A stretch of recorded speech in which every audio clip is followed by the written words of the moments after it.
Coming up on Millennial. Pfizer and Moderna were both listed as influential companies. Gotta give it to them. I feel like you couldn't not mention these. How about Johnson & Johnson, though? Were they included? I didn't notice them on the list. Wait, what about us? We made a vaccine, too. They're like, hey, ours kind of works. X-Men are next because they have Fox now, so it's like, One could say with great power comes great responsibility. Exactly. Ooh. You could. Exactly. You could. You can't anymore. Disney owns that, and they're going to sue you for saying that. Yep.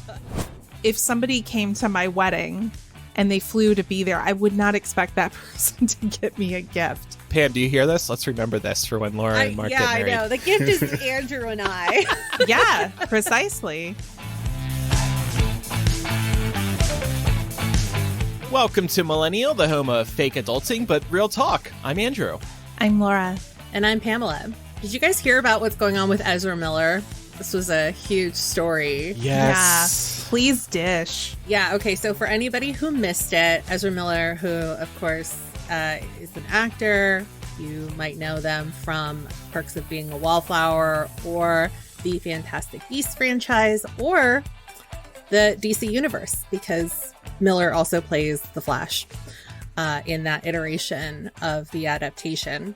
So last week, Miller was arrested in Hawaii after going up on stage during a karaoke performance. There was somebody who was singing Shallow from A Star Is Born. It's not funny, but it kind of is. Because it's shallow, yeah. And I guess they just had a visceral reaction to somebody daring to sing this song and took the mic away from this person. It kind of goes a little bit further than that, because in addition to this story coming out, there was also a restraining order that was filed against them as well. Apparently, Miller burst into a couple's bedroom, threatening them, and then stole the woman's passport and the man's wallet. And then in addition to this, AP also reported that since arriving on the island on March 7th, Miller has been the source of police calls 10 times. So has been clearly causing quite a storm out in Hawaii. And they've gotten in trouble. Gets crazier and crazier. Yeah, and they've gotten in trouble before. There was that video that came out a couple years ago, and it looked like Ezra was throwing a woman to the ground. They've been caught up with the police before. So I don't know what's going on with them. I'm not going to make any assumptions, but they clearly need some sort of help. Pam, you heard about this emergency meeting that WB reportedly convened as well? Yes. So, WB and DC would agree with you that perhaps they do need some help, because Rolling Stone actually reported this. So it's coming from their team. They had an emergency meeting on March 30th to discuss Ezra's future with the studio. And, we talked about their involvement in the Secrets of Dumbledore movie that's coming out this weekend. And then also the Flash solo movie is still set to debut sometime next year. So, they're attached to some pretty big projects, and it's kind of a big deal that they're trying to figure out what to do about this. And according to Rolling Stone, the plan is to pause production on Miller's future projects, including any DC appearances, but there hasn't really been much said with regards to whether they're going to pull out completely from these projects. So I wanted to know if you all have an opinion on what should be done, and also if we can envision a scenario where they just decide to recast entirely. It's happened before. WB has not shied away from recasting when necessary in the past. I point to Johnny Depp. And with that circumstance, there was not quite the level of current reporting happening. A lot of what we found out about Johnny Depp and Amber Heard was sort of reported on after the fact. With Ezra Miller, this is all pretty current. So I wouldn't be surprised if they did a recasting. I have not seen the third Fantastic Beasts yet, so whether Ezra would need to be recast in that franchise, I don't know yet. I have seen it, but I won't offer spoilers. I do feel like they will be able to write Ezra out if they want to. between the third and fourth movies. But Johnny Depp was a perfect example of WB just not wanting to deal with a problem anymore. So they just replaced them, and it's going fine. Johnny Depp has his fans, and they're like, where's Johnny? Bring Johnny Depp back, blah, blah, blah, blah, blah. But I don't think it's going to have an effect on The Secrets of Dumbledore. There's other issues there that are going to affect the box office. So I think they just need to cut ties with Ezra and move on. That would be an easy win for them to nip in the bud. So speaking of Secrets of Dumbledore, I did see it last week, and I wanted to ask you two something. I went to one of these fan screenings, and you get to see the movie early. You got a hat, you got a poster, you got a wand. I turned into a big corporate shill for this movie.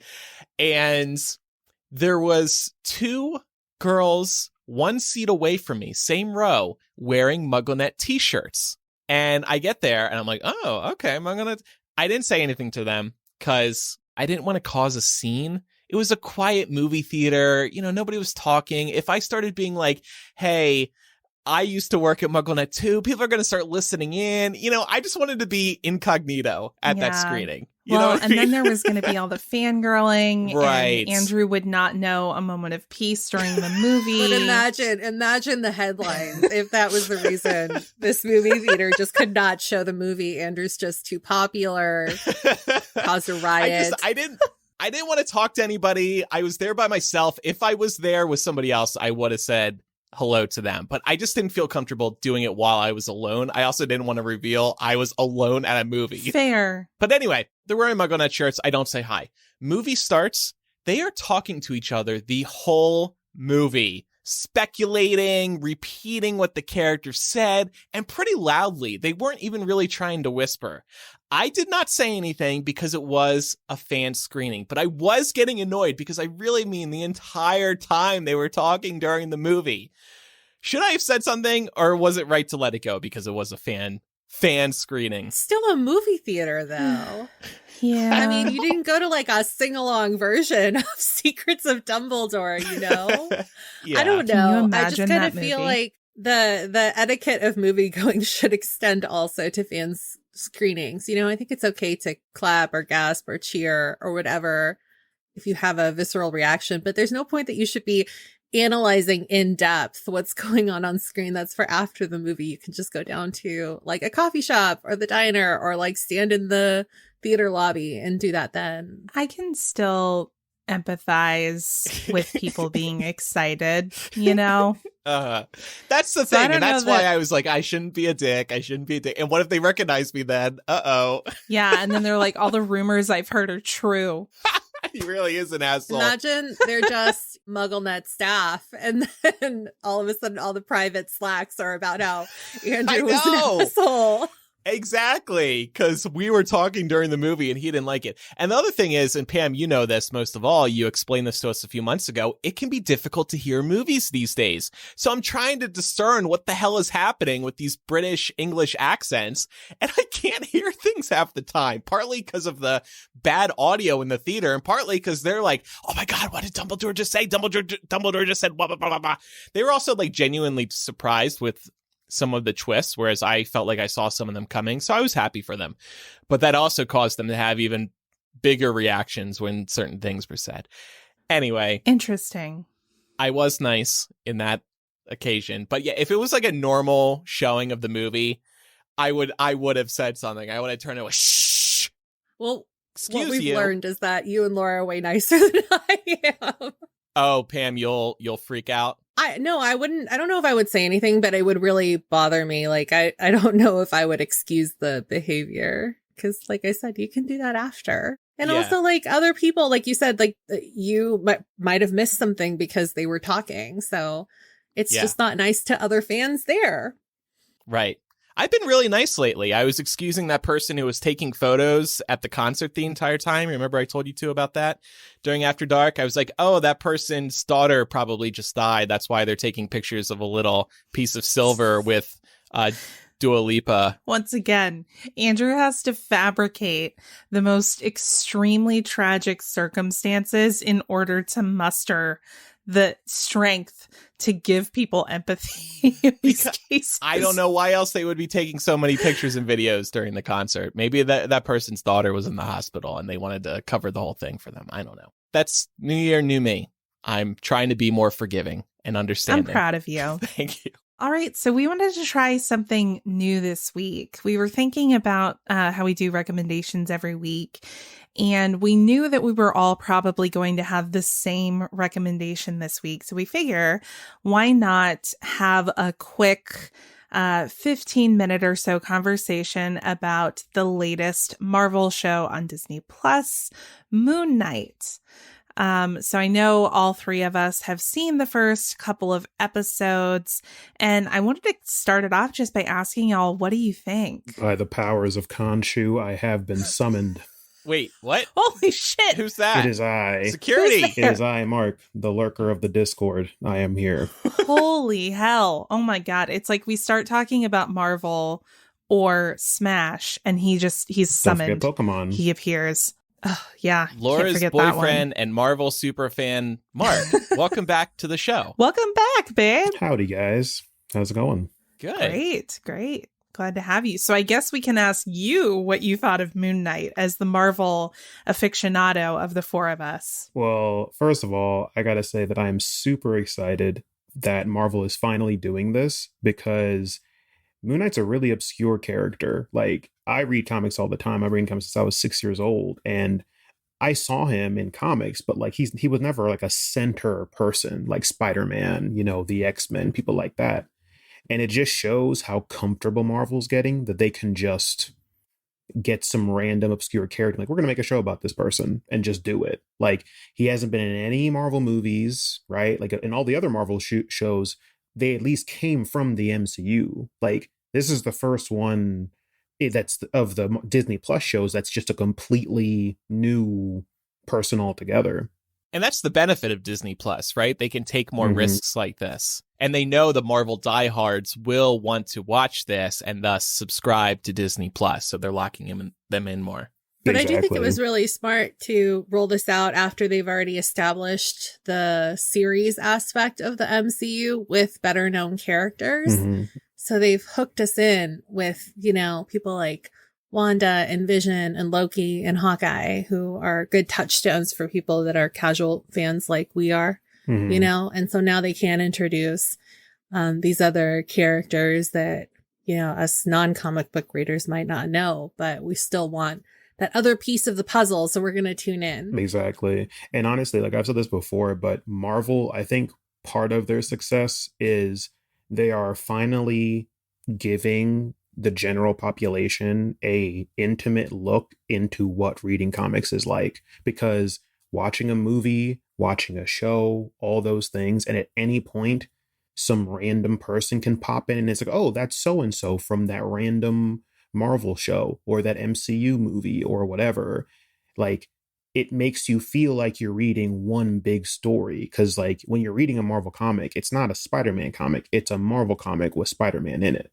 Right. You're seeing his side of whatever's going on. And they're nailing that right now, because every time you see any character, like look at Doctor Strange in No Way Home, like people were like, oh, it's Doctor Strange. And like, it was a Spider-Man movie, but Doctor Strange had a pretty big part in that movie. And now with Strange 2 coming out, they're like, oh, it's that wizard guy from, that Spider-Man movie we saw. So they're giving all these people, even the most casual of viewers, they're giving all these people breadcrumbs. So when they do show back up, you're like, oh, it's that person from whatever. And then that way you go out and watch that other stuff to get that context if you want. Right. Because, I mean, if you never saw anything Doctor Strange related and you saw No Way Home, you're like, I get it. He's a sorcerer. He can do magic. Cool. He knows Peter somehow. That's all you really need to know about him in that movie, which is good. Right. And what's so interesting about this latest installment, and you've all alluded to this show feels like something entirely new, because they aren't dropping lots of heavy-handed hints that this takes place in the MCU. So I am just curious, zooming out a little bit, how do we like the show? Are we understanding it? Do we feel like it's a show that is sort of intended for both the Marvel superfans and general audiences who might not have known about this character previously? I put myself in the general audience camp, absolutely. And what I've liked about Moon Knight so far is that it is so different from traditional Marvel shows, I think, and movies. I've mentioned, I think, on the show, I'm kind of marveled out. It's too much for me, all of it, normally. Like, Loki was fine, Wanda was fine, but it's just like, I don't need the movies and all these TV shows. However, Moon Knight, because it's so different and because there are so many questions with these first 2 episodes, third one coming out the day we record, I am intrigued because I do want to get some of the answers that Oscar Isaac's character is also looking for right now. Yeah, I agree. And also too, like, I feel like you're not alone at all. Like, there are plenty of people who don't really watch the shows, and that's okay, because like, we didn't have the shows before. They were all movies, and they did a great job of telling an interconnected story, right? And even there are people I knew that didn't watch every Marvel movie, but when they did watch one, they were like, oh, okay, I get it. Like, I get what was going on in that movie. I wasn't lost, right? Like, maybe Endgame a little bit, but they do a okay job of being like, this is what's happening. Like, this is the exposition. This is the setup. Yeah. Here we go. Right. So you don't really need, I mean, granted, I will always tell people to watch the shows because they're great. But like, if people are like, oh, I don't want to watch it right now, you don't have to. And they'll always be there. They're not like they're going anywhere. Right. So if you do ever feel like, you know what, I want to watch a Marvel show I've never seen before, then now you have a complete way. I mean, now I'm jealous because now you have a backlog of like 3 shows that that I've already watched. So, but yeah, I mean, I feel like the only thing I've seen, which this isn't a spoiler or anything, but at one point a bus passes by and it has the GRC logo on it, which is the organization that helped people relocate after the blip. So after they were blipped back in Endgame, that's like, and you saw that in WandaVision when Monica came back in that hospital and like everything was just going bonkers and everything was in panic. And they talk about in Falcon Winter Soldier 2, it was that organization that was made to help put people, back in their lives, basically. Yeah. And thus far, that really seems to be the major breadcrumb. Yeah. Apart from, and this is more of a comic reference, but there are, or thus far, there have been QC codes or QR codes. Yeah, QR codes in the show. And you can like pause and scan the codes. And it gives you a free Moon Knight comic. Really? Which is very cool. It gives him his first ever appearance in comics, which is Werewolf by Night.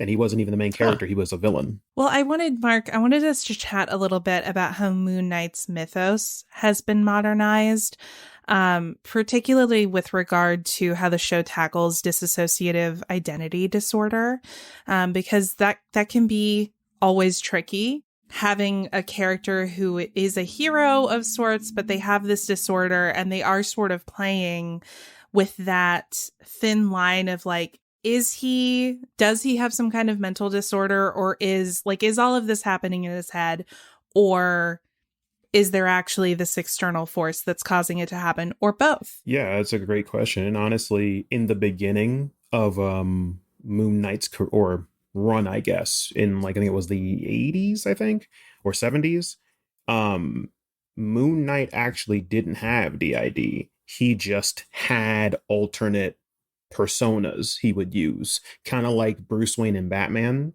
but it was just way more extra than that. It was like you had a Bruce Wayne type person who was the rich person, then you had a street level person who was a taxi driver, then you had a mercenary, and then you had Moon Knight, and you had these different people that he used like tools. Like, I need to find out about this white collar crime ring happening. I'm going to be the billionaire, right? Okay, somebody got mugged and their kid was kidnapped. I'm going to be the taxi driver, right? And then more recently, they started well, not recently, but like I'd say late 90s, early 2000s, they started really introducing the dissociative identity disorder.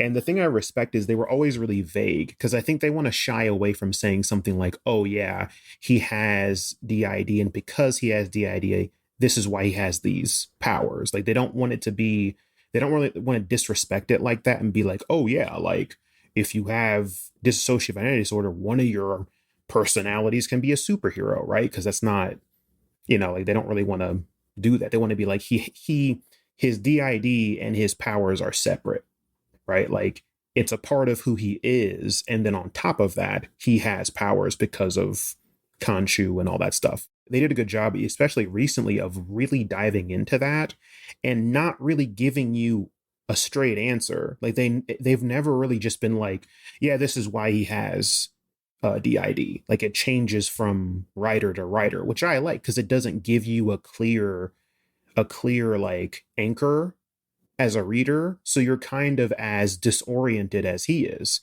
Kind of like in the show where like every few seconds the setting will just change out of nowhere and you'll be like, what, how did he get here, what's going on with this? And you're just as confused as he is, which I love the camera work in that show. They did a great job of making you feel disoriented, like especially some like that first episode, man, like there were some great cuts where you're just like talking and then all of a sudden he's just somewhere else, and man, like and you feel bad for him because you're like, man, it must be really hard to live your life like this, so I know, guy just wants to go on a date, right? Right, having a really hard time with that. I really like that you mentioned sort of Marvel and like the MCU's attempt to update some of these themes, because as we had discussed previously, it was perhaps more common in the comics of the 70s and 80s to refer to Stephen Grant or Marc Spector or whoever they were talking about as someone who had, quote, split personality disorder, which we now know it can be a really offensive way to refer to that. And it also oversimplifies the condition. I was wondering if you could speak to other ways in which comics from that time period are being updated in not even just the MCU, but just in comic book adaptations in general. Yeah, I mean, and it's one of those things to keep in mind too, where like comics are definitely a product of their time, right? Just like any media. But like there's some cringy shit in like early like DC, especially DC. DC has a lot, but Marvel has their share. Like there's one issue or there's one run where like Punisher just turns black. And that's the whole thing. He's just black. And I'm like, oh, all right. That's kind of weird. You could have just used a black character. You have plenty of them, but whatever. There was the original Wonder Woman power set. We're back when she, like in the golden era, her powers would go away if her hands were tied specifically by a man. And I'm like, yeah, that can't fly now. Like they yeeted that right out of there. Like, nope. And like they even went as far to say like they retconned it now to where now that was a tactic that Wonder Woman used. So she just acted like her powers were disabled or whatever, got into wherever she needed to go, did some intel, and then just busted out and did whatever she had to do. And I'm like, good save, because that would have been cringe, real cringe. But as long as these companies, Marvel's and DC, just do a good job of like looking at some of those older problematic story beats and doing some way to kind of update them respectively and just not make it feel like a checkbox type of thing. Like, okay, we did it. Bye. Like do the work to make it mesh with the story at least, right? And as long as they're doing that, then it's fine. Well, as we wrap up here, I just want to say, as a Harry Potter fan, I'm very envious of you being a really big Marvel fan, because I feel like the MCU is delivering for Marvel fans in ways that the Wizarding World franchise is not delivering for Harry Potter fans. And we chatted last week, actually, about how disappointed we are in the Wizarding World franchise right now. I'm wondering if you can quickly tell us how this compares to your current experience as a Marvel fan. Yeah, well, I remember that conversation because I was mad for you. But like, I think what it comes down to is just respect. Like, I think when people are making these movies, all it takes is just to like look at the fans and be like, do we want to give the fans an experience that they're actually going to enjoy and is going to be special to them, or are we doing this to make money? Right? Like, and like, I mean, honestly, a great example is I just saw the Sonic 2 movie, and it's the Sonic 2 movie, right? It's not like it's going to be a work of art, but that was a fun movie because the people who made the movie were like, too. Yeah, it was fun. They were just like, yeah, Yeah, it's a simple premise, good humor. There's a lot of humor for adults. They even went for Trump at one point, which made me LMAO. Yeah, that was wow. And actually, while I was watching it, I was like, why can't Fantastic Beasts just be this simple of a story? Like, it just got way overcomplicated. And really, same thing with like these Marvel and Disney Plus shows. They keep it simple. And honestly, Simple too, premise. like the thing with Sonic is like there was a lot of stuff in that movie that were basically hand picked from the games. Like there were scenes that were literally just like mirror images of the scenes from the games, which is great because those games are like 1632-bit. So they're not super graphically, like they're like a little side scroller hedgehog and Knuckles and stuff. But the fact that they did the work to adapt those and make the fans go, oh, it's that scene from whatever, that's so cool. Right. Like that shows heart. Like they did it because they know like there's somebody out there that's gonna be really excited when they see, I don't know, Knuckles drop the "I will show you the way" from the meme line, or like I can't believe they first 5 minutes of the movie I was like, all right, I'm in. You got me. But like there's so much stuff they did that was like that shows like they care. They are doing this. And they're making this an experience to make the fans feel good, you know, and like they nailed it. And again, it was Sonic 2. It wasn't like it was something crazy. Like and especially after the course correction it did with the first movie, because we all remember the nightmare fuel. I was going to say, what a comeback story for them to, you know, to do this so well. Man. And then the first one, like nobody thought it was going to get done because they had to go back to the drawing board. And honestly, the first one was a good course correction. It wasn't as good as this one, but like, as long as I don't have to see those hideous teeth, those teeth were so scary. Yeah, I forgot about the teeth. Oh, they were. I mean, what sold me on this second Sonic movie was Tails. He was just so adorable. And there's this scene that's also in the trailer with they're both wearing winter gear and they're like just completely covered in. It's like so adorable. I need stuffed animal versions. And also, you know that this is another thing that shows that they care. The person who voiced Tails was the original voice actor from the Sonic video games. All this stuff that you're describing is what gets fans to come out for stuff like this. Exactly. Yeah. So just respect us, Warner Brothers. Respect please. the fans. Respect us. All right. Well, Marc, thank you so much for joining us on the show today to share your deeper level of expertise on Marvel and the MCU than any of us have. But I wanted to check with everyone. Final verdict. Are we going to keep watching Moon Knight? Yeah, it's only 6 episodes, right? So, you're already halfway there. Like I said at the top of this, I want to see where it goes. I want to see the mystery answered. So yeah, I'll stick with it for now. Yeah. I mean, I live in an MCU household, so. You have to watch it, Laura. Yeah. You don't have a choice. I do not live in an MCU household, but I'm probably more invested than Andrew is, so I'll keep watching.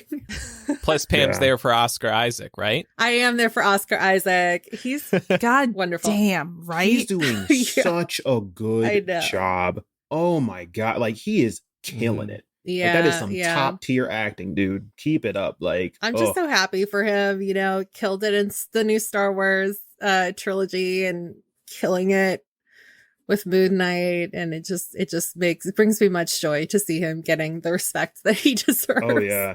And this is really showing off his acting chops too, because like I don't think people realize how hard it is to act to yourself, right? Because I mean, you know, he has DID, so like there are times when he's talking to himself, but it's not like he's just having a conversation. He's talking to himself as two different characters, and they have different mannerisms, different verbal cadences, different accents, like all these things. He brings that out. Reminded me a lot of Willem Dafoe, who did a fantastic job in the Spider-Man movies and stuff. And we got to see like another taste of him in this last Spider-Man movie, which was fantastic. So yeah, definitely.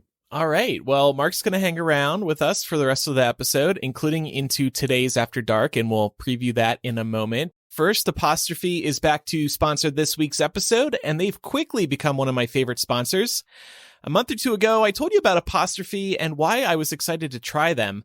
I've had acne since my early teen years, and I couldn't get rid of it with the various treatments you find in the skincare aisle. It's time to move on from looking at the store for solutions because Apostrophe has people like me covered. They connect you with a board-certified dermatologist online who will create a personalized treatment plan that is perfectly tailored to your unique skin. Apostrophe tackles all types of acne too, from hormonal to facial, chest knee, back knee, butt knee. They treat breakouts from head to toe. The process to get started with Apostrophe is smooth and quick, and I've been using my prescribed cream and antibiotic for a while now, and I continue to see really great results. I've had no breakouts, and I've noticed a massive difference in my face overall. I'm now showing off my face with the confidence I've always been wanting to feel. And especially wearing the mask less, I want to feel that more. The mask was a great cover, but I don't get the cover behind that anymore. This is personalized, real care. And I can attest to the effectiveness of Apostrophe, and I'm very much looking forward to continuing this treatment. I'm also looking forward to the follow-up appointment with my dermatologist so they can review progress and lay out next steps to maintain and build on my progress. So to me, this is a dream come true, and I want you to check it out. We have a special deal for our audience. Save $15 off your first visit with an Apostrophe provider at apostrophe.com/MILL when you use our code MILL. This code is only available to our listeners.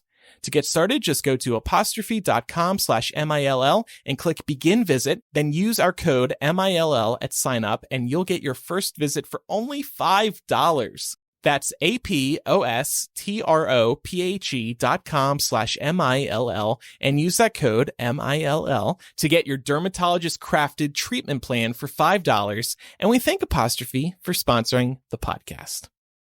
All right, what's up next today, Laura? Yeah, so I really wanted us to talk about Time Magazine's top 100 most influential companies of 2022. I thought it was interesting for a couple of reasons, and we can start by highlighting some of the standouts that we noted when we were going over this list. Some of them stand out for great reasons. Some of them stand out for questionable reasons. The first one I want to highlight is NEXTDOOR. So influential in all the wrong ways. Yeah, it was listed on there for prompting kindness. And I just wonder if anyone at Time Magazine has ever used NEXTDOOR. Were they doing that one for clicks? It's the least kind place I can think I of. go there when I want to hear like some hot tea about my neighborhood. I do not go to NEXTDOOR for feel-good stories. Absolutely but not. Their reasoning was so bullshit, Laura. So this is the reason Time believes they are one of the most influential companies. Last year, they launched a system that scans posts for red flags and encourages users to reconsider before publishing something problematic. NEXTDOOR says people shown such prompts edit or withhold their content about a third of the time. You only stopped a third of the hateful bullshit content and you get to be an influential company? Fuck off. Right. Can you imagine getting a 30 on a test and being like, great job, man? You did it. Yeah, Ariel in our Discord is actually saying NEXTDOOR prompts kindness like Facebook supports privacy. NEXTDOOR paid them to be a part of this list. Yeah, I'm sure. I'm sure.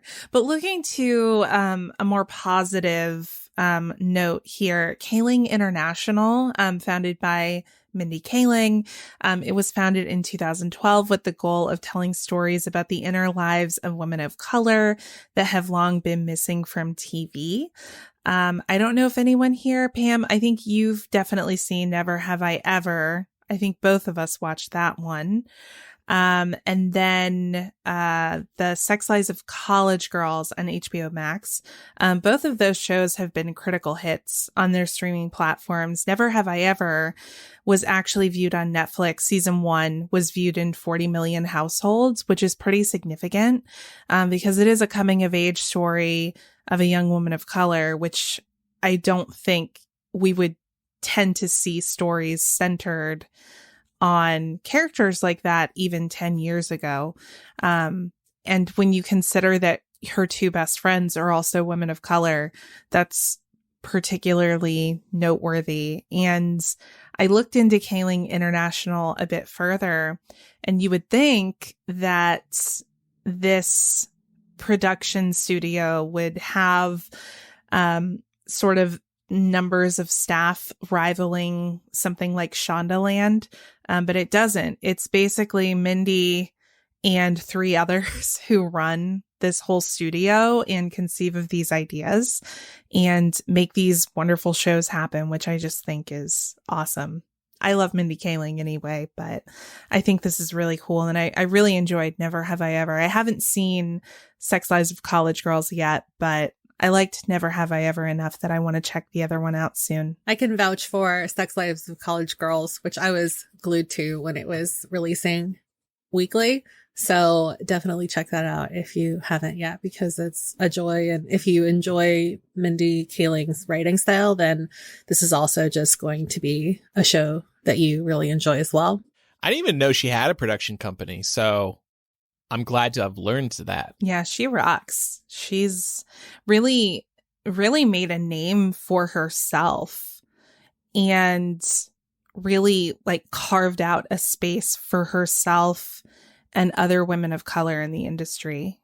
So she's not only putting out amazing content, she's a badass who's making opportunities for herself and others, which I love. Pfizer and Moderna were both listed as influential companies.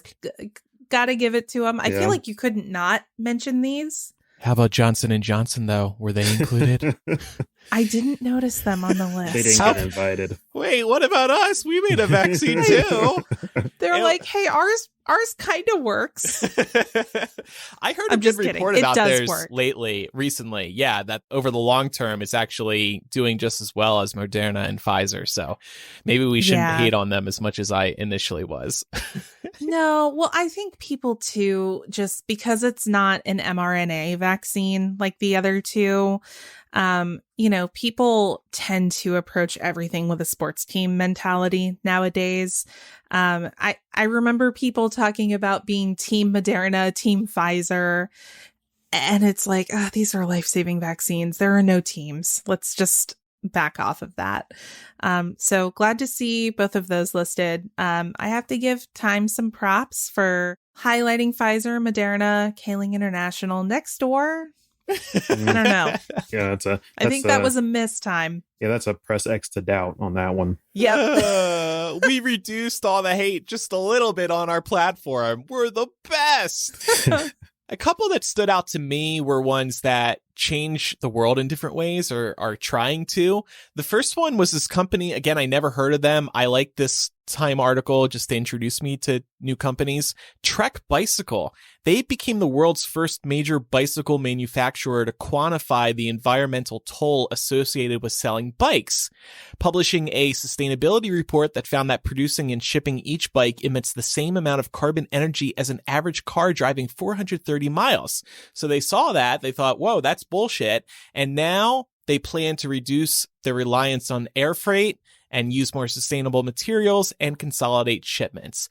I really like that because you don't really think about that when you're buying a bike. Like you think you'll be doing some good, but for that bike to get to you, that's the same amount of carbon energy as a car driving 430 miles. So I appreciate that, Trek Bicycle.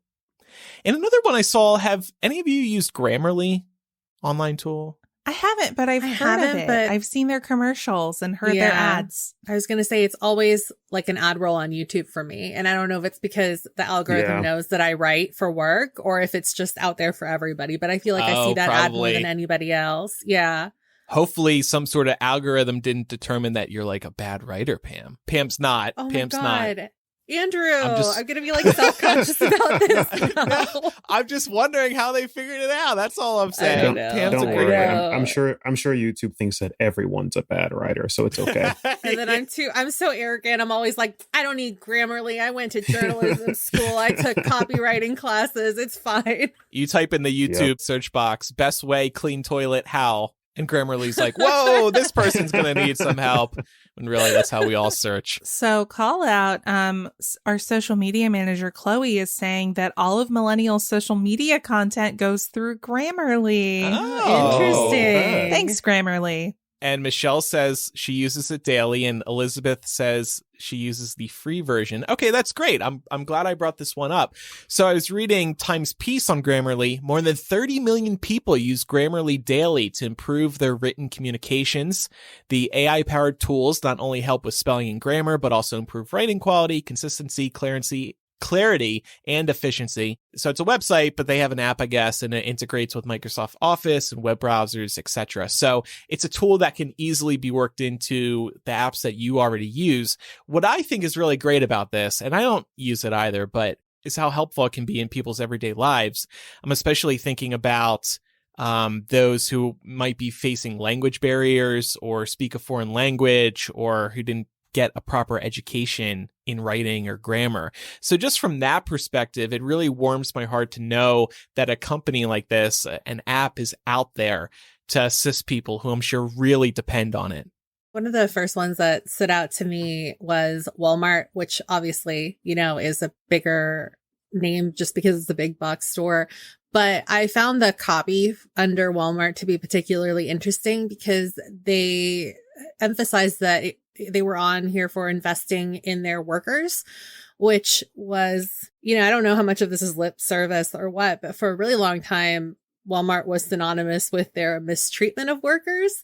So I really hope that this is true. But one of the other things that I found interesting is that they were citing their tuition reimbursement program, which I think is really great. I know a lot of companies are implementing something similar to this now. So like Starbucks and Target have both kind of rolled out programs like this. And I just kind of feel like this is something we're going to start seeing more and more as companies try to appear attractive to prospective employees, especially with the need for essential workers only going up. So, yeah. And there was actually a report this week, Pam, that Walmart announced they are increasing truck driver salaries, offering up to $110,000 a year, which is great news for truck drivers. I think it's been very hard to hire truck drivers recently. In fact, John Oliver recently did a piece on his HBO show about the struggles that truck drivers face. So that's good. I think, like with many of these companies, not all of which we're bringing up today, obviously, Walmart has plenty of problems. They could raise wages for their employees, for example. Yeah, provide better healthcare too. Yeah. They've got a long way to go, but I hope this is a step in the right direction. We'll see. If it's not, we'll hear about it. Oh, yeah. People love to hate Walmart. Yeah. The other one I just pulled out to highlight was Supergoop. And the only reason I pulled this out really is because I just talked about them on the show. And I noticed that a lot of people in the Discord were really excited to hear that I had recommended one of their products.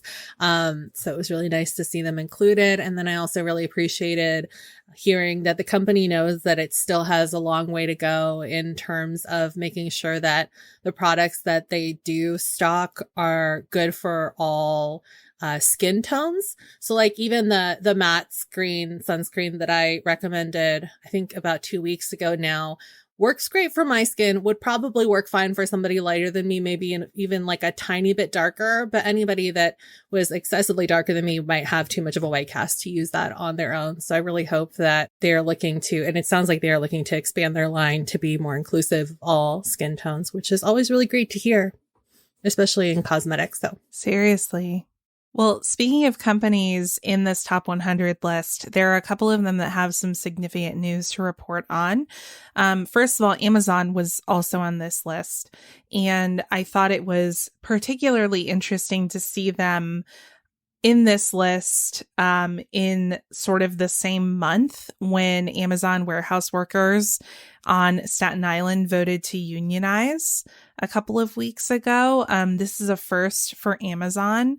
And we all know, and I think we've discussed on the show previously, that their corporate approach towards unionization attempts in the past wasn't great. They put out a ton of anti-union propaganda to discourage warehouse workers in Alabama from unionizing. So this was a big move. And I know we've never spoken about unions on the show. And I think that's because none of us have ever been or are currently members of unions, but I thought we could briefly chat about that and say, are we supportive of workers unionizing? No. Yes, absolutely. This is very exciting to see. I know Starbucks employees have been trying to unionize as well. It does feel like there's more momentum than usual around unionizing, and I'm very happy for Amazon and these Amazon employees and the Starbucks employees who are trying to make it happen, because wow, their corporate bosses are fighting tooth and nail to avoid any unions from forming. So it's exciting to see.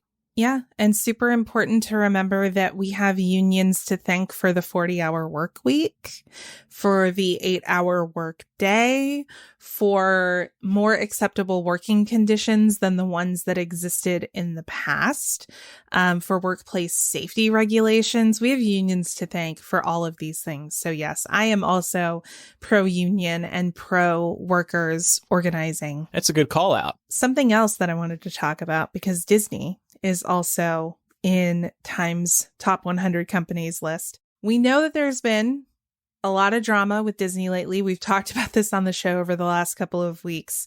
We were really hopeful. I think a lot of Disney fans were hopeful to see Disney take a stronger stance against Florida's Don't Say Gay bill.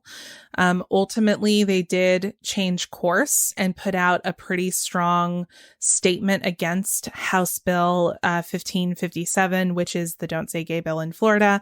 The day that it was signed into law, the company put out a corporate statement saying, our goal as a company is for this law to be repealed by the legislature or struck down in the courts. And we remain committed to supporting the national and state organizations working to achieve that. Since then, Governor DeSantis and other prominent Republicans in Florida have voiced support for stripping Disney of its special privileges of self-governance around its Orlando theme parks. The TLDR here is that in 1967, Florida lawmakers authorized the creation of the Reedy Creek Improvement District, which granted Walt Disney extraordinary powers of self-governance, such as the ability to levy taxes and provide emergency services on land in Central Florida, which is home to their sprawling theme park resort. Additionally, Republican legislator Spencer Roach said, if Disney wants to embrace woke ideology, it seems fitting that they should be regulated by Orange County.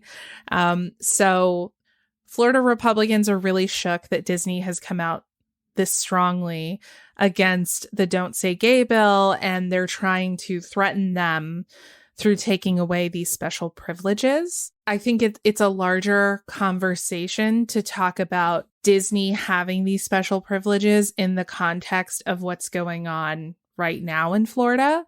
So sort of independent of those circumstances, what do we think of large companies like Disney being granted these kinds of special privileges at all? I feel sort of icky. I mean, I know we see this a lot in California too, with like Twitter, and a lot of the tech companies as well get granted special privileges. Usually it's in the form of tax breaks, which I think makes sense when a company is maybe first starting out. But then you reach a point where it's so big, it's like, why do you guys even need this special treatment? And a lot of times it becomes like a detriment to other people in the surrounding areas, because then you think like, oh, if that company just paid a little more into the pot, then, would probably be better for everyone involved. But it's always hard to revoke that unless it's in the case of something like this, because clearly, they're using it as a bargaining chip for something that lawmakers want. It's not surprising to me at all, because I'm like, given another couple hundred years, Disney's just going to own all of America, then the world,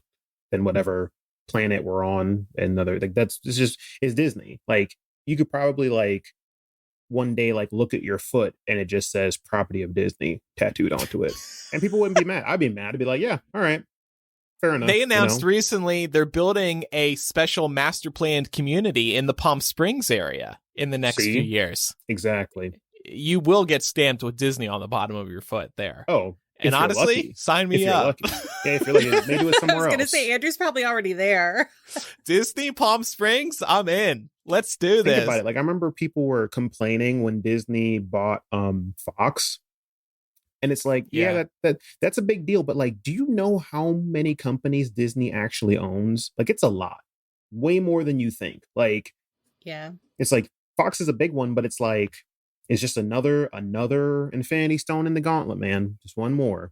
Well, and to give you a real example of this, my mom is like a really big fan of reality television. And so of course she tuned into that big Kardashian family interview that Robin from ABC was hosting on Friday night.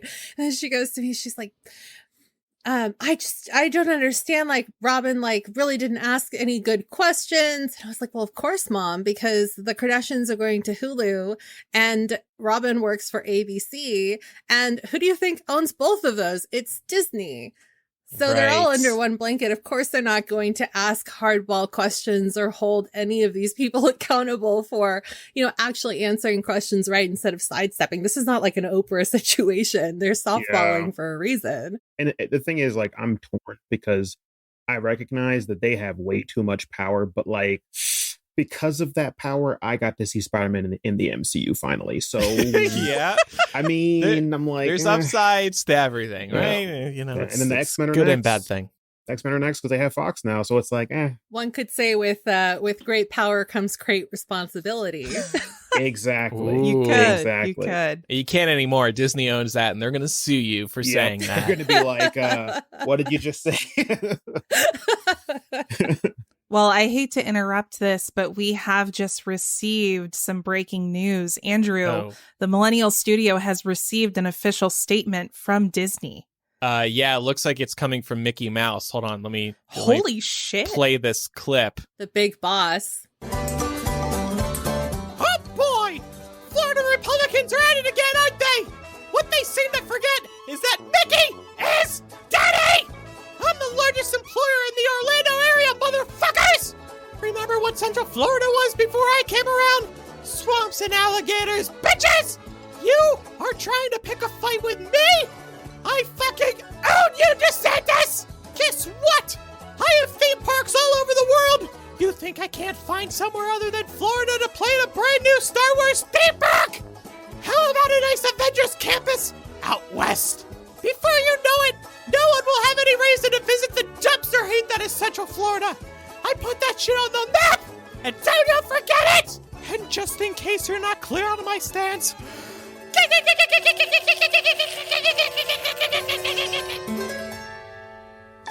Mickey says gay, it sounds like. Mickey, my goodness. Mickey is daddy. I mean, I'm here for it, man. He has enough money. What, you going to say no? Everybody was laughing at that, but everybody was on mute. I'm going to ban those mute buttons. Well, I didn't want to interrupt the Right. We didn't want to take away from Mickey's very important statement. You don't interrupt the mouse. Okay. Yeah, he was very angry. I see. He'll fucking kill you, man. Yeah, I know, right? I don't want Mickey to take a hit out He's on like, me. have you ever seen what's that? It's a Small World After All. What's that ride? Yeah, It's a Small World. Yeah, it's called It's a Small World. It's a Small World. Yeah, those were real people in the beginning. They turned into little puppets. And then Mickey's like, all right. So I recorded that version today, but last week I was in a hotel room for the recording, and I recorded one in the hotel room when we thought we would do this segment on last week's episode. I was so nervous recording that in the hotel room, thinking of like people walking by and hearing somebody pretend to do a big voice screaming their heads off. I was doing it one sentence at a time and then pausing and then listening to hear if I heard like footsteps going by or something. I was so insecure doing it. Some little kid's like, Mommy, why is Mickey so mad? Why is he man, that was so good. Gay? Andrew, are you okay? Honestly, I need to retire from that voice for a little while. My throat hurts for like an hour after doing it. So ask me again later in the year. We might need to find like a Mickey Mouse voice generator online. You can just do text to speech with it. Yeah. It was perfect. Well, thank you, Mickey, for that statement. You're welcome. Millennial supports Disney. Yeah. That was a pretty We're on Team Disney. Forceful statement from Mr. Mouse, and can't argue with it. Well, we also got this confessional this week, and I thought it could spur some discussion, and actually is a good way to lead us into this week's After Dark as well. So this person wrote in, I'm tired of spending so much money on other people's weddings. I'm in 2 weddings this summer, and I've had to pay for bridesmaids' dresses, bachelorette parties, hair and makeup, accommodation, etc. I know it's very nice that people want me to be in their wedding, so it makes me feel really bad for saying it, but I'm so irritated that I'm literally spending more money on other people's weddings than I am on things I want right now.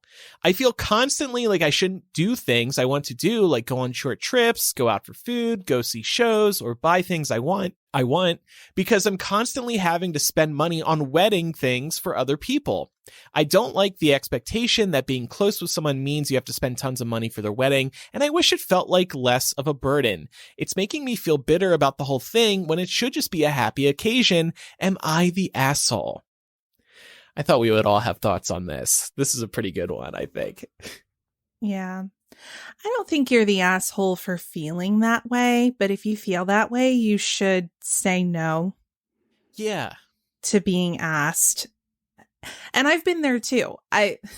Mark knows. I've been in the situation where I've been asked to be in a wedding that I really just didn't have like the financials or the time. I thought you were about to say bandwidth. I was about to be like, get out of here. No.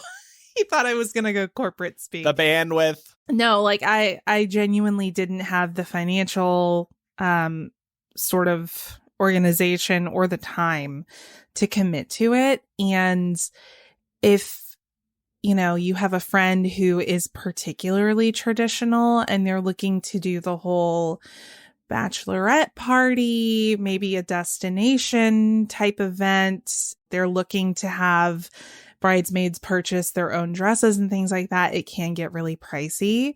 So if you're not feeling up to making that commitment, it's probably better just to say no. Yeah, I mean, I've never gotten married, but I did have a quinceañera back in the day, and I feel like that's a good training ground for a wedding because a lot of it is very similar. You have not bridesmaids, but you have a court. And one thing that we did was when I knew who I wanted to be part of that court, which was rather large for a quinceañera. I think I had like 16 people total. So like 8 girls and 8 boys, something like that. It was a big to do, but, I just wanted to make sure that everybody knew how much money was going to be spent or how much money would be implied that those people would have to put in. And it was very important for my mom too. So we got all of the parents together and we like figured out how much money everybody was comfortable spending and we like laid it out. And I wish more people would do that for weddings instead of just assuming that all of their friends can at the drop of a hat or even in a year, put together the money to do all this stuff because, like Laura was saying, dresses get really expensive. And then God forbid the bride wants to do like a huge trip for the bachelorette party because that racks up really fast too. And you don't want to be like the only person saying no, but I get that, especially if it's not somebody very close, or even if it is someone really close, it can be hard to just say like, hey, like, I really want to be there for you and I really want to be a part of this, but I'm just concerned that I don't have the money to do this right now. Yeah. And I want to be there for you in the way that you're looking for your bridal party to be there for you. And I don't want to disappoint you. Mm-hmm. Yeah. That's a good way to put it. But I also think that like as a bride, you should be aware of how much that perfect dress is. Like, I don't think like a bridesmaid's dress should have to be, upwards of $500 because that's not really fair to your friends who are probably going to only wear that dress one time. And there are also like cheaper alternatives that look just as nice.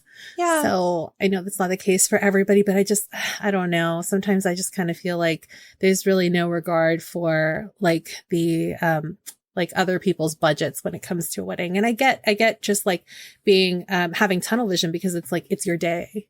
Yeah. And I mean, Mark and I actually had a friend who, for her bridesmaids dresses, she gave everyone the color that she wanted and was like, just go buy whatever dress you want as long as it's in this color.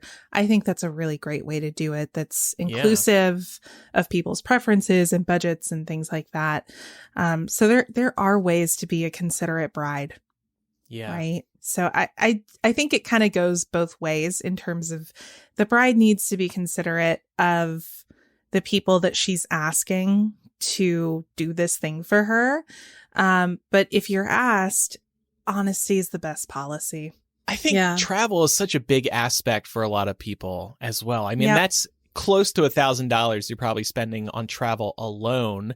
Mm-hmm. I have turned down weddings for people I don't know too well because I don't want to spend hundreds, maybe $1,000 on hotel and airfare. Like, Pat has gone to a couple weddings back in Wisconsin that I have not gone with him for because I barely know these people and I don't feel like spending money on it. If they were like super important to Pat and he wanted me to go, okay, maybe. But I'm not flying anywhere for some strangers just because they know the person I'm with. So I draw the line there. And then you also have to consider things like, if I am, these motherfuckers better stay together if I'm traveling for this wedding. Sorry to make it about me, but that's a real question you have to ask with marriages, since we do know roughly 50% end in divorce. I came out here to Vegas for a wedding from LA, so it wasn't a big deal for me, and I like coming here. But that marriage ended in divorce. And I'm like, well, shit. You also need to buy a gift too, so that's more money, Right. Oh, right. But yeah, obviously, if you don't go, then you send a gift along, and maybe you make it a little better, larger of a gift since you aren't attending and you've saved some money. Maybe y'all can tell me if this makes me an asshole. I feel like if I have to travel for a wedding, and by travel I mean get on an airplane or drive a very long distance. If it's in the area, like, of course you'll drive there. But if it's like a full-on road trip or I'm getting on an airplane, the gift is that I'm coming to your wedding. Yes. I'm not 100%. I'm not buying another thing on top of that. That should be a rule. It should be a rule. And in return, I would never expect that for, like, if somebody came to my wedding and they flew to be there, I would not expect that person to get me a gift. Pam, do you hear this? Let's remember this for when Laura and Marc get married. Yeah, the gift is Andrew and I. A live episode of Millennial. I know, that's what you're going to get from Andrew. The greatest gift of all is your wedding being live streamed for views on Patreon. Oh, dear God. In this scenario, best friends, yes, I would get you a gift, even with traveling. Absolutely. But I do generally agree with that thought, Laura. And honestly, too, I think all of this, the financial aspect is definitely important. But also, you have to talk about just the emotional and mental aspect. Like, that's a lot of stress, right? So it's like, if you got shit going on in your life at that point where you just can't handle that on top of what you're dealing with, like, it's okay to say no, right? Like, I know it doesn't seem that way because of how things are, like, in marketing and like social norms and stuff, but like, you got to take care of yourself first, right? It's like we got to do DARE, but for weddings. It's like, just say no. Say no to weddings you don't want to go to. Yeah. Like a week after we spoke about DARE, I saw a bunch of people promoting DARE out front of Starbucks. I was like, really? What are the chances? Unironically? I hadn't seen them. Like, they were serious? No, it was a real DARE group. I don't know what you call them. You should have got a shirt. I know. Well, I still have my shirt from elementary school, I'm proud to say. So I don't fit in it because it is from elementary school. But I was like, what are the chances? I don't see DARE in years. And then they're in front of my Starbucks. What the hell? So I did a line of Coke in front of them just to fuck with them. That'll learn them. I want to point out Michelle in the Discord is showing a great example of how a bride can be considerate of her bridesmaids. She said, I met my bridesmaids in the middle financially. We sat down and talked about budgets, and I met anything they couldn't justify. My maid of honor flew in from Korea. I didn't expect her to come to anything except the actual wedding, and I paid for her dress, hair, makeup, and any other costs that were related to the wedding. She stayed with her parents to save some money. I also offered to cover the flight, and she refused. So you made the offer, right? You're a good friend, Michelle. You are a good friend. Yeah. Yeah. Yeah. That's the other thing too. Like, I don't know how, and maybe Mark or Andrew can speak to this. I don't know what it's like to be a groomsman, but to be a bridesmaid, it's like, I think a lot of times people just think, oh, it's probably like the dress and just showing up. There's so much more involved in it, especially if like you have a bride that wants everybody to have the same hairstyle or wants everybody to have like get their makeup done exactly the same from like the same makeup artist. And all of that costs so much money. Even if you send everybody to like the MAC counter, that's still $50 just to get your makeup done. Yeah. Or even like at Sephora, I think it's $50 just to get your makeup done. And that's like, even though like you're technically buying it in products, it's still expensive. It's not like that for guys at all. I mean, I was a bridesmaid for one of my friends' weddings, and it was, I mean, there was a lot of stuff, but they were really low key. So it's like, there's a bunch of parties, and that was the same person that's like, yeah, this is the color of it. So just buy a shirt or something that fits. And that's it. And I just went to all their makeup stuff and just sat there like, all right, well, man, chill on my to be Game a Boy guy or on my DS, right? It's yeah, pretty cool. Also, dresses are criminally expensive. Like there's no business. That's dumb. That's real dumb. It's the same with prom too. Like it's always more like, with guys. You can like rent. I guess now that there are more options like Rent the Runway and stuff like that. But it gets harder when you have, a situation where you want, like when the person creating the event or the person who the event is for wants everybody to look uniform. With tuxes, it's pretty easy. But when you start talking about dresses for women, it's very hard for 4 or 5 women to rent the same dress, because that's also implying that the same, like the sizing is all the same too. So and it has to be like a custom cut or something sometimes. Yeah. And like, even with guys, like you have the option, if you get a suit and you like it, you could just keep it because it's a suit, right? Like you can use a suit again, but like, most of these wedding colors, you're never going to wear that again.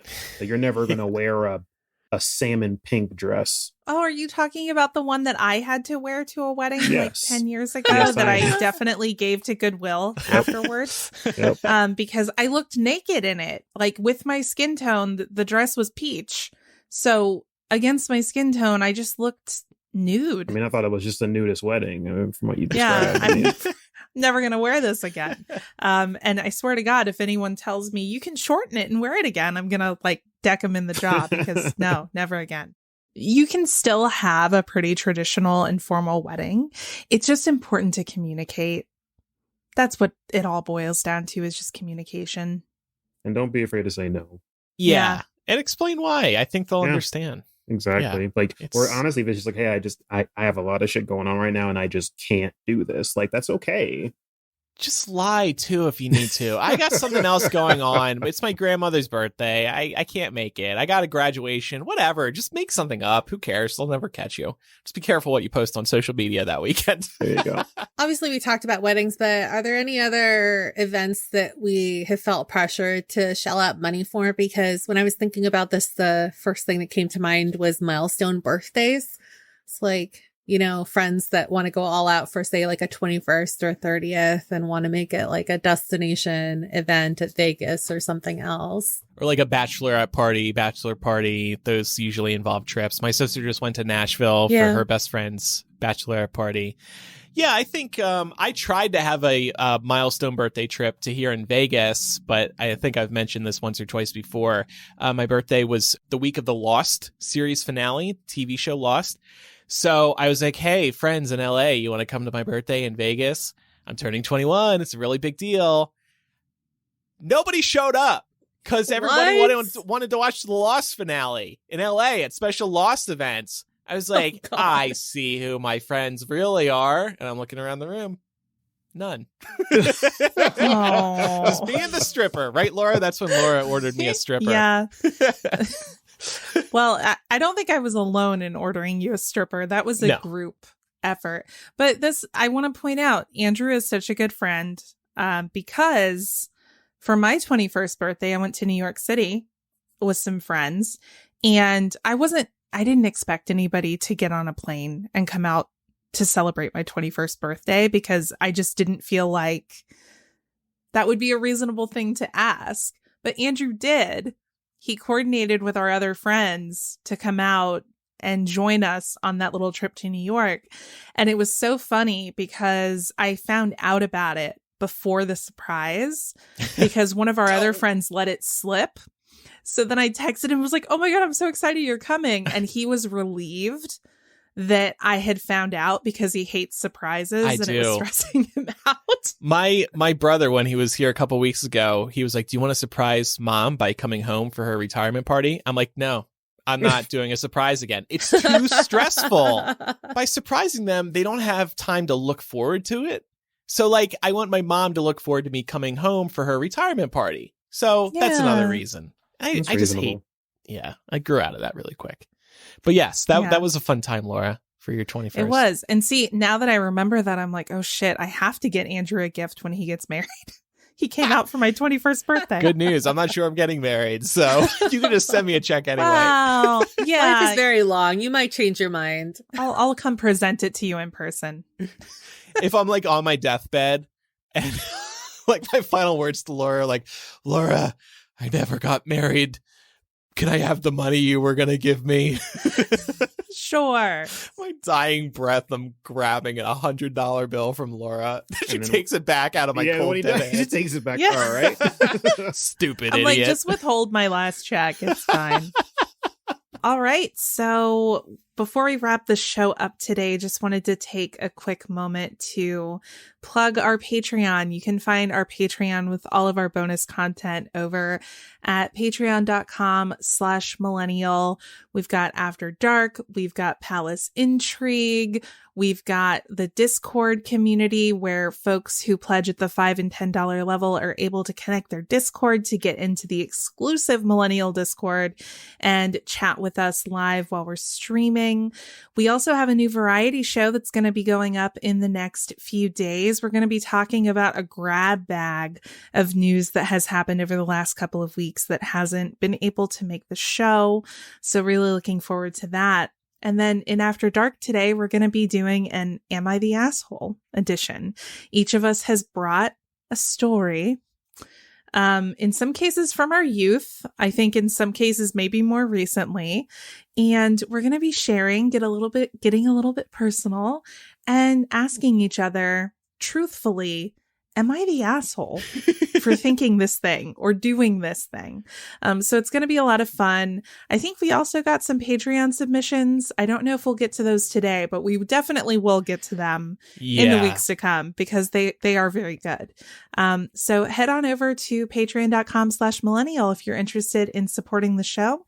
You can support us for as low as $2 a month, and we appreciate all of your support. Yes, we do. So with that, if you have any feedback about today's episode, you can email millennialshow@gmail.com, or you can use the contact form or anonymous confessional on millennialshow.com. You can also follow us on social media. On Instagram, Twitter, and Facebook, we are Millennial Show. And then on our TikTok, we are Millennial Pod. And we're posting highlights from the show and some other show-related material throughout the week, every week. Speaking of social, our social media manager, Chloe, will be joining us next week. So that should be a lot of fun. And by the way, that episode will be out most likely Thursday instead of our normal Wednesday time. So thank you, everybody, for listening. Thanks again, Marc. It was nice having you on. Always a pleasure. If you need to summon me again, just talk about Marvel or Smash. Say the word. And I'm here. There you go.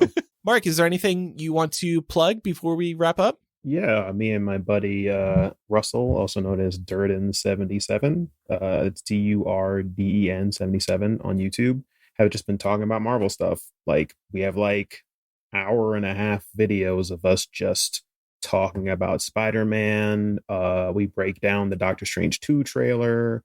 There's an older one of us talking about Spider-Verse. So if you want to hear us just nerd out for an hour each video, then there you go. And we're trying to make them shorter, but it's a work in progress. We really like Marvel, so you can't help it. We'll link to his channel in the show notes. Thanks everybody for listening. I'm Andrew. I'm Laura. I'm Pamela. And I'm Marc. Bye everyone. Bye. Bye.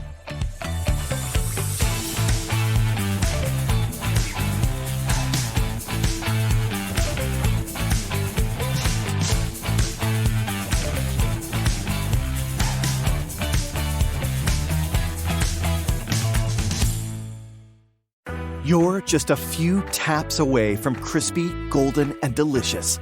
A scroll from refreshment bliss. A mere click stands between you and a tasty treat. Get the McDonald's app with mobile order and pay and stay connected to all your favorites. Right now, new users get a free Big Mac burger when you download the McDonald's app. No purchase necessary. Offer valid one time through the last day of the month for first-time app users at participating McDonald's. App download and registration required. Visit app for details. Easter is here and the Easter baskets are out. They are, and they're filled to the brim with goodies from Marshall's Jen got at a fantastic price. Oh, the Easter bunny's outdone herself this year. There's gourmet chocolate, Plush toys, bunny ears, books. Hold up, bubbles? We have bubbles. We do, and I must say the kids are loving these baskets. How you feeling, Bobby? Couldn't have said it better myself, Bobby. Fabulous brands. Feel good prices every day at Marshall's.